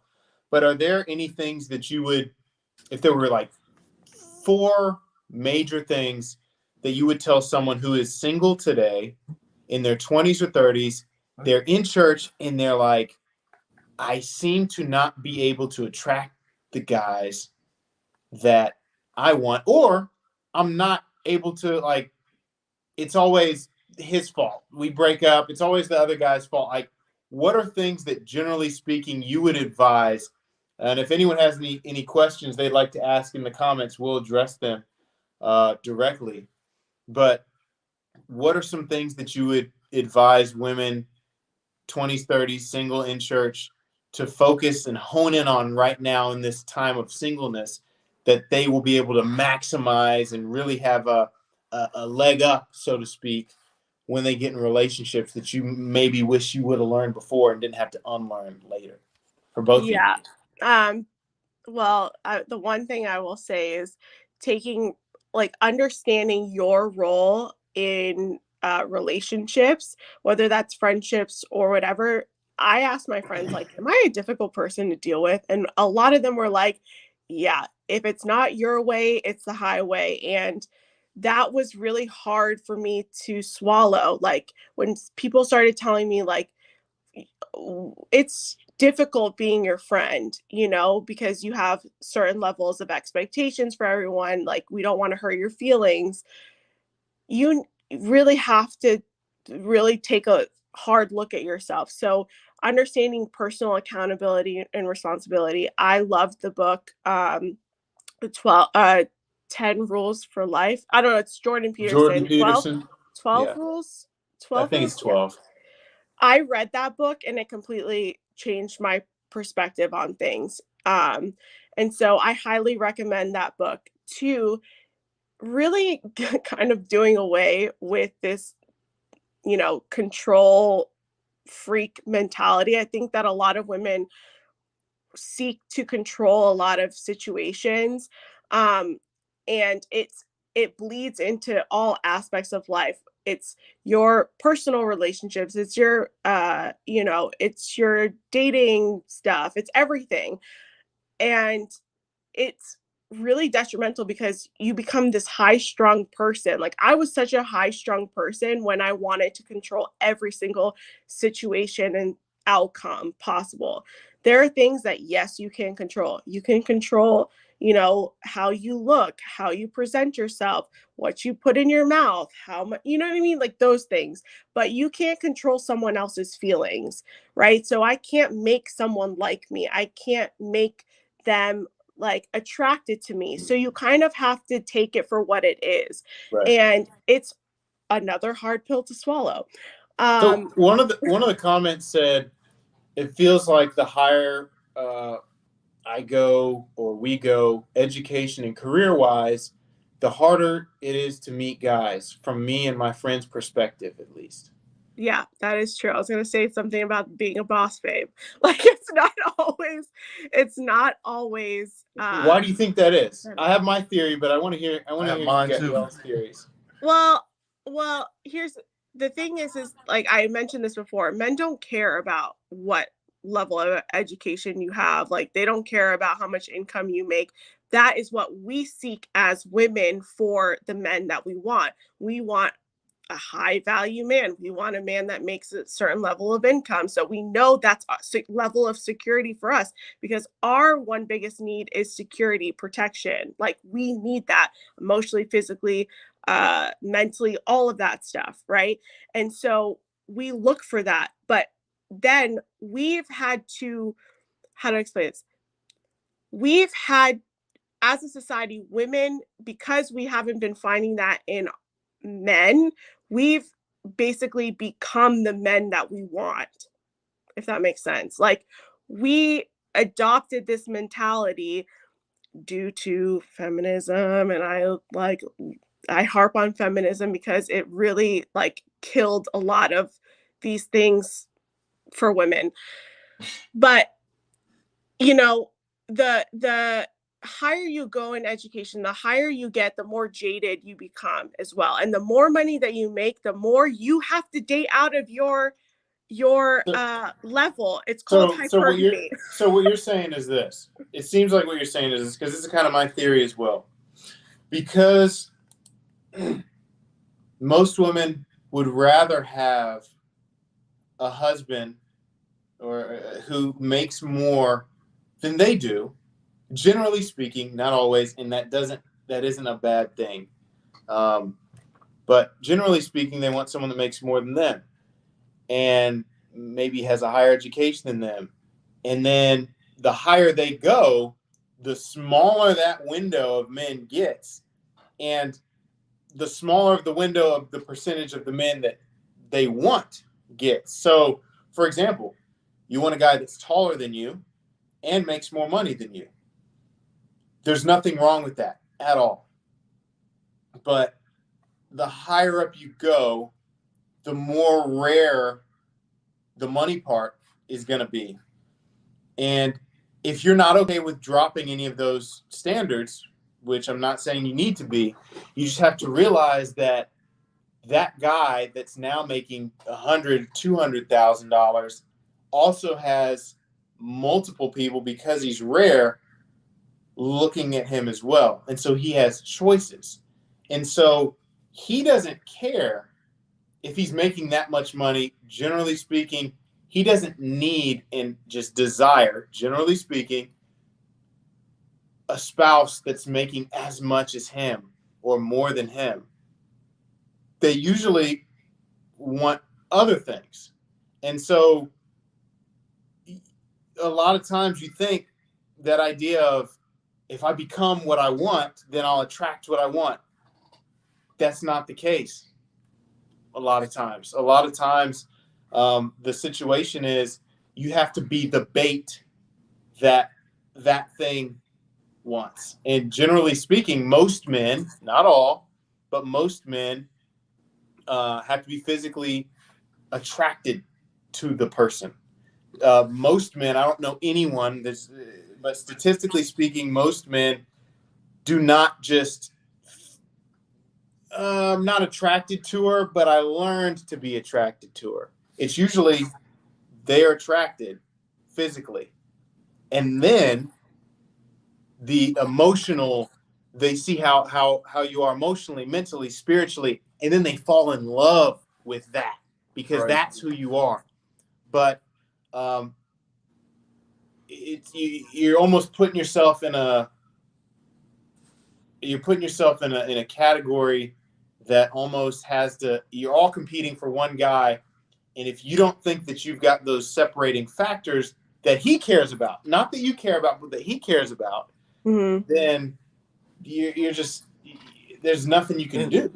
And I will say too, for this is like practical advice for women. You know, it's really nice to have this like quote unquote high value man that's making a lot of money at the time that you meet him, right? But for me, in my case, like my husband, when I met him, and he knows that I say this, right? Because we've talked about it and shared it on my channel. My husband was living in a church basement, right? Like he was coming off of an addiction, and I fell in love with him, right? I didn't fall in love with like this person because I had dated, you know, CEOs, these people, right? I've already had that. When I met my husband, I fell in love with him, and I saw the potential of the man that he could be, right? And so that potential is what, and I'm not saying like um you should base it just off potential. I'm saying he proved to me that, how do I say this in the best way possible? For what I was looking for, he showed me the type of man that he was becoming, right? Like he he we built an IKEA marriage. We built the marriage that that we wanted. I didn't marry the multimillionaire, you know what I mean? He makes amazing money and he sustains our family and he provides. I don't have to work if I didn't want to, right? I don't have to do anything. He provides for our family and we live a good life. And a lot of times we want the end goal to be this, you know, six figure, seven figure type of man. But that man that you're missing out is the one that has the potential to be that person. You have to work with that person. You have to inspire that person. That is the role of a woman, is to inspire a man to be the best potential that he could be, right? My husband, I'm not saying that I am the reason why my husband is that. My husband was that before. I helped in that like raising him up, you know, and giving him encouragement and saying, babe, you're going to sell 3 cars today. You're going to crush today's goals. You're going to crush this month's goals. That makes him work harder for him because he knows that he's working hard for his family. So there was a difference, and I just want to clarify this for anyone out there looking. There was also a difference, I'm sure, with your husband in seeing the attributes that will bring someone to that point. Yes. But they just had not flourished yet. He had the attributes. Yes. And it was going to come. Sometimes women get in the situation of I can change him, I can fix him. And that's not what she's saying at all. Yes, at least I don't think that's what she's saying. Right. You're absolutely, you hit it on the head. I'm not saying, oh, I'm going to marry this person so I can change them. No, I married someone that was already on his path to greatness, right? And I basically said, I want to join along on this ride, right? And we've built the life that we've wanted to, and we're still, you know, we're still building, we're still getting better every year that we've been together. It's like, wow, look at where we've come. Like, look at how much God has provided for us. And like, you know, it's not us. It's we knew from being together that we're working towards the same goals. And that's another thing that I want women to understand. It's not a competition. You're not competing with your husband. Like, a lot of women think that, you know, it's this combativeness that you see in relationships. Why? Like, there was analogy that my premarital counselor gave us. He goes, why would you beat up the car that you drive? Like, you're smashing the windows, you're slashing the tires. Like, why would you do that? You look like an idiot driving that messed up car. Like, do you think a lot of that comes from like the culture and the media that kind of portrays this image of like spouses are constantly throwing jabs at each other, and especially like the husbands look like this dumb oaf that can't get anything right and just the butt of all the jokes. And then we see that so many times, we start to believe that's what it's supposed to be like. I think. I don't know. Yeah, I mean, do you notice how they promote like dad bods? They put all these things on TV. It just makes everything look so. It's just, I'm telling you, the media, TV, these things are all the problem as to how our society is being reshaped. So we have to literally undo all that damage. And yeah. Wait a minute. You're telling me the dad bod is not attractive? No. Really? Do you have the dad bod, C-Love? No, I don't, but I don't. I'm not working on it either. I'm not working on it. Yeah. So I think what Rebecca was saying is she saw the. I don't want to put words in your mouth, but it sounds like what you're saying is sometimes these standards are so unrealistic. And I don't even want to say unrealistic, but unrealistic for you to have that if you don't want to work on these other things as well. And you can still have the life that you're trying to have while looking at the intangibles rather than just the glitz and glamour and things like that. Is that kind of what you're saying? Yeah, it is. And like I've seen, like we've been at the bottom, right? My husband and I have been at the bottom. So we our relationship is built on a strong foundation. We're not built on, if I met my husband when he was making 6 figures, 7 figures, beyond that, right? It would be easy to be like, well, I'm going to leave if you suddenly you're not a millionaire anymore, right? And that's what happens, because a lot of times divorce happens because of a woman's own satisfaction. It's not necessarily the man's satisfaction or happiness in the marriage. I forget what the stat is, but it's a very high stat of women. It's like 70%, something like that, are the ones that initiate divorce because of unhappiness, right? And it's our responsibility as women to maintain our own happiness. We can't find happiness in our spouse. Like, we can't find happiness in those things, right? Like, we have to be happy and we have to be content with ourselves. And that's where we find true happiness. And, I hate when people say, oh, all I want is to be happy in my marriage. There's no such thing. Like, there's really no such thing as like a happy marriage. There is a fulfilling marriage. There is, Joyful. A joyful marriage, right? There's a lot of things. There's a lot of, hills and valleys that you're going to go through, and the valleys are what strengthen your marriage. We have to go through hard times. We have to go through, I wouldn't say fights, but disagreements in order to, get to the other side. Todd says it's 80% of women that choose to divorce in the United States. And it's 90% if you're college educated, I believe, is the stat. Yeah. Well, explain the stat. Explain the stat. So, that's kind of a. So the stat of like the red pill, manosphere is that 80% of women leave a marriage, a quote unquote happy marriage, and then on top of that, if you're a college educated woman, it's 90% is the stat of like you would leave a marriage. So it looks bad for women. Because it's really contingent on a woman's happiness. Like, if you really think about it, like when you talk about like a marriage fall apart, like a man will be like, oh, I thought everything was okay. And then she's like, we had this, that, and the third. And the man's like, what happened? Really? Like, everything was fine on my end. And it's really that satisfaction that women crave. Again, this goes back to hypergamy.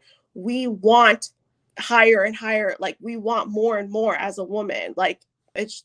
Explain hypergamy for anyone who doesn't know that term. Okay. And the best way I can do it is hypergamy is, okay, women seek status because, okay, how do I explain this? Oh my gosh, I'm so bad at explaining this. Okay, so as a woman, we seek to have status. Like, we seek the financial, because that financial status and stability, because that is what women have always wanted. Protection, security, that is our number one goal. Okay, like that is the number one need for a woman, is security. So we as women always seek to have the best spouse the best outcome for our lives, because that ensures that our children will have good outcomes in life. And so it all is like, I guess what you would say is like intrinsic to how we were made, right? Mhm. Like we seek that stability for our children and for their outcomes in life. I'm sure you guys can explain So hypergamy way better, from but from my understanding, it's essentially 90% of the women desire 2%, 5% of the men. Um, that's my understanding of it. Where it's kind of like there was a study done on Tinder, and they found that like on women's profiles, they swiped right, which means they liked the person or they were attracted to the person or wanted to get to know the person based on their picture. 6 to 10% of the time, while men, it was more like 60 or 70% of the time men swiped. And so um, the idea of hypergamy, from my understanding, is that a lot of the women will want the pastor more than the guy that's like, all right, I'm picking up 5 chairs, like, so I think the hypergamy issue is kind of the opposite of what you were saying earlier, which was like, you said you recognized the potential yeah. in the attributes, and you married based on that No, instead of correct. But I just looked it up. Oh my gosh, I just looked it up. And of course it says female hypergamy, right? It says, why is this the action of marrying or forming sexual relationship with a person of superior sociological educational background. So basically it is to ensure that your biological children, because women, the best outcomes for women were if she married into the highest ranking family. If you think about it, like in the past, right? She wanted to ensure her social status and her child's social status, because as a woman, our primary gift to the world is the act of bearing children, right? And so we want to create that. We want to ensure our stability and our security into the future. And that's my understanding of female hypergamy. And that means that you will marry up, and so women marry across and and up dominance hierarchies, and men will date across, or like the entire spectrum. But this is society's problem. Like, they created this monster. I mean, when I was in school, it was go to college, meet a man, get married. I mean, it's always the same. That's what's been drilled in our heads for how long now?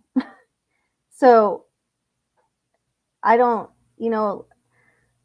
like I said, I met my husband in college. So, I guess you can consider us equals on that lineage that you just talked about. So it's not like I went up or down. We're kind of the same here. And so I don't know, that our world is creating this though. So they're telling you this is what our society has to be. You have to go to college. You have to get degrees. You have to make this certain amount of money. And then telling women, you've got to find this guy who makes money. And then, I mean, it's like it's all circled around money, right? And it's all circled around this status quo. Like I said, we've got to like totally restart this entire world that we're living in. Yeah.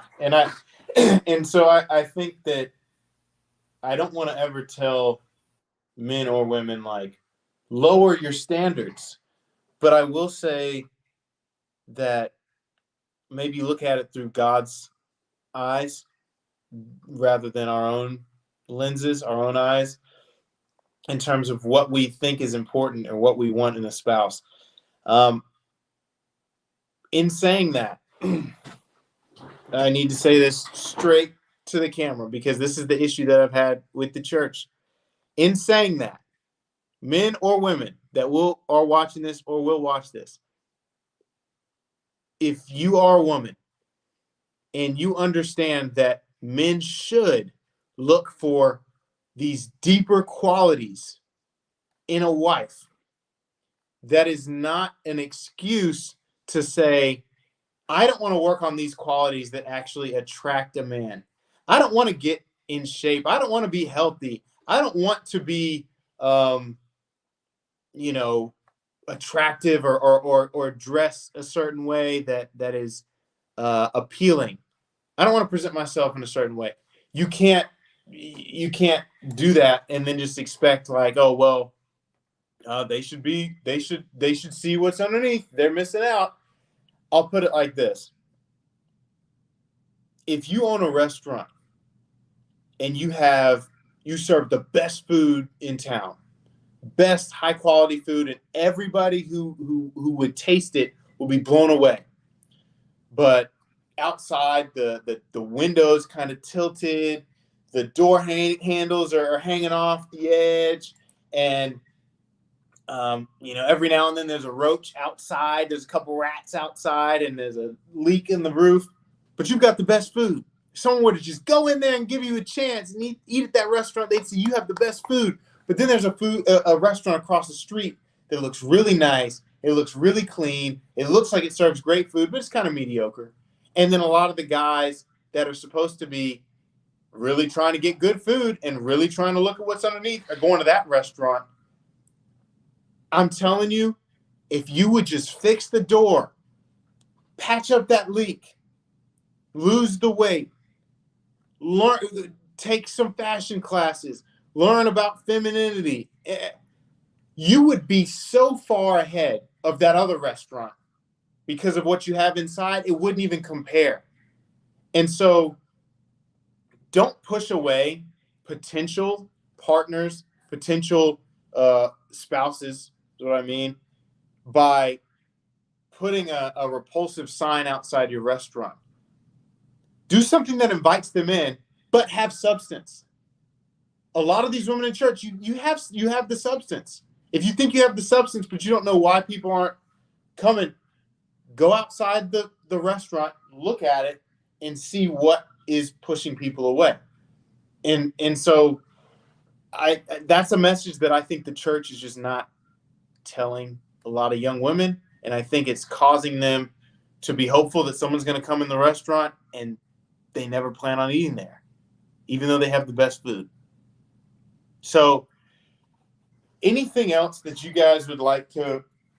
We've been on for over 2 hours now. Usually we're just 2 hours, maybe an hour and a half. But I want to give you guys the last word and just, if you could pin down 3 things that you think single women should do or work on right now that will help them be ready for when that marriage opportunity comes, or how to attract that, what would your advice be?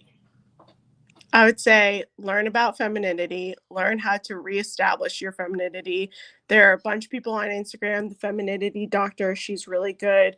Feminist to femininity, something like that. Just look up femininity on YouTube as well. Learn to reestablish that, right? That aspect. Also, I will say is that look for the morals and values that you're looking for. It's not about what your list looks like, right? It's about what morals and values do you want to see in your spouse. If you work off of that, you will find the person that is the person for you, right? Like you'll find that person because they meet your morals and values, and everything else you can really work on. And then I will say, you have to take a look at yourself, just like you're saying, you have to take a look at yourself and say, listen, this is what I want women to understand. Guys are telling you what they want. Listen to what they want. Like, it's not that difficult. Listen to what they want. They want a woman that's feminine, a woman that brings peace, a woman that's fit and friendly. Like, it's not that difficult to be those things, right? As a society, we have to like unlearn a lot of these things. I had to learn how to be like a friendly person. When I was a feminist, I was the most angry person that like on the face of the planet. I was miserable and I wanted everyone to be miserable with me. And now everyone's like, wow, you smile all the time. You're always laughing. You're always having a good time. Yeah, because I'm not fighting with the world anymore. Like, you got to learn how to laugh at yourself. You have to learn how to like, you know, like not take yourself too seriously. With that, all of these things disappear. All of these things disappear. Like the fat phobias, the other phobias, they all disappear because you understand that you're working on yourself too. And you really have to, you know, strip away what culture is saying, what society is saying, and you have to fill yourself with the word. And you have to know that, like, okay, I am worthy of love, but what am I doing today that is going to get me to the spouse that I want, to the spouse that I desire, you know? And it's really taking accountability, taking personal responsibility on the things that you do, right?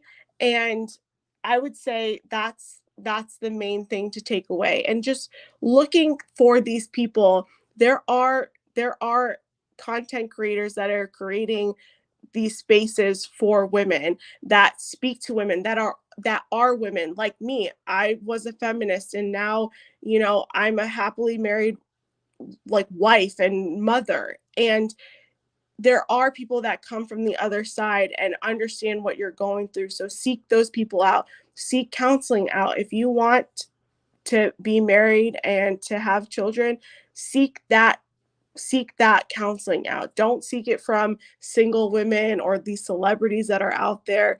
There's too many dating coaches and relationship gurus that have not been married, that don't know what they're talking about, that are literally just spewing out garbage in order to make money. So that's all I have to say. What Damn. about you, Jackie? I love that Abigail commented. It said, joy is attractive. I am a very like silly, giggly type person. My husband and I love to joke around. We love to just send each other memes and like, you know, just funny things or just something that we find that's just fun. And we love to laugh. And it's so important to just also look inward. Like Rebecca was saying, try to figure yourself out.